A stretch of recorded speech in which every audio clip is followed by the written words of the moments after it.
ईसा मसीह में आदरणीय फादरगण और मेरे प्यारे दोस्तों, आज मैं यहाँ आप लोगों के सामने संत लूकास के अनुसार सुसमाचार अध्याय 12 वाक्यांश 22 से लेकर 34 तक की मानचिंतन करवाना चाहूँगा। इस विशेष भाग में हम 3 महत्वपूर्ण बातें देखते हैं। सबसे पहले जिंदगी के बारे में ज़्यादा चिंता नहीं करना। दूसरी बात यह है कि ईश्वर पर हमेशा भरोसा रखना और ज़्यादा धन एकत्र करने की इच्छा को छोड़ना। जब हम अपने जीवन के बारे में ज़्यादा सोचते हैं तब से यह एक बीमारी बन जाता है।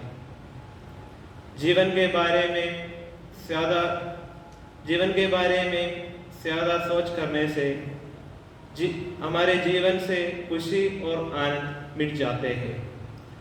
बहुत सारे लोग ऐसा सोचते पाते हैं कि क्या पिएंगे या क्या खाएंगे, लेकिन प्रवक्ता ग्रंथ कहते हैं कि जीवन के बारे में ज़्यादा चिंता ना करो।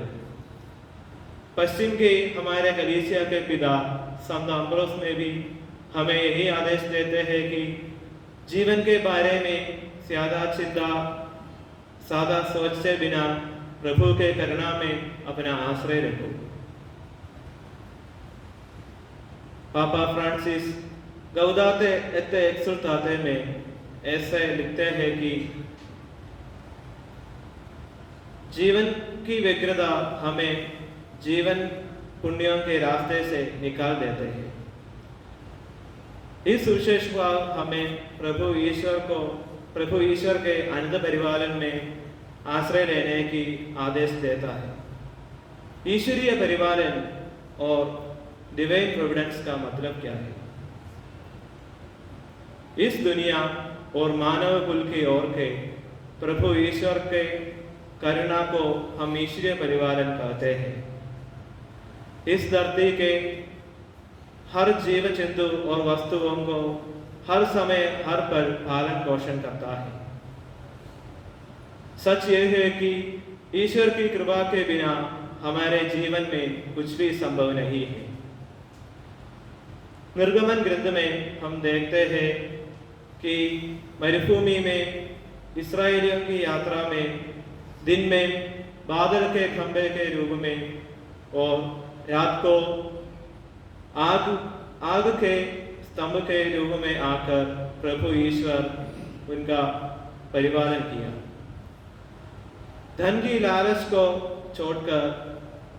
छोड़ने के लिए इस सुशेष भाव हमें आदेश देते हैं। धन की और की लालच ही हर पापों का मूल कारण है। आक्रमण, असूया और हर तरह बुराइयों धन की लालच से उत्पन्न होता है। हमें यही करना चाहिए कि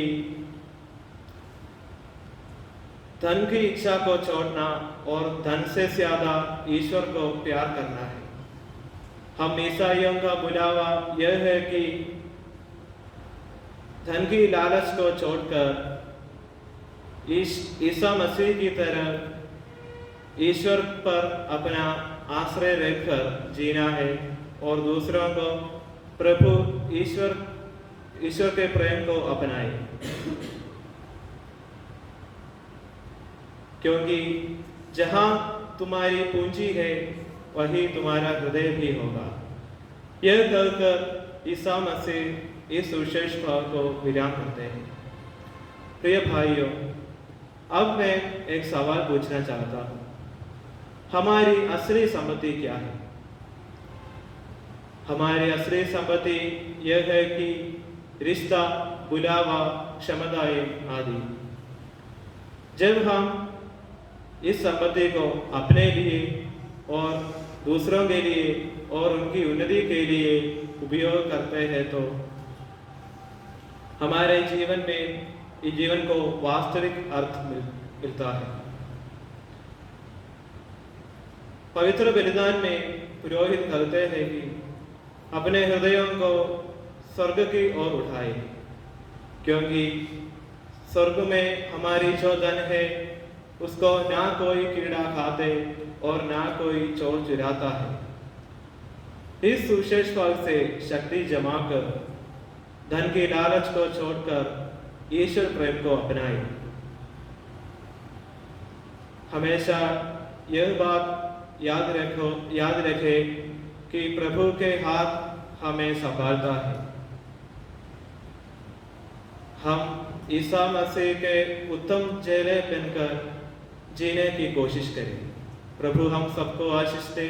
पिता, पुत्र और पवित्र आत्मा के नाम पर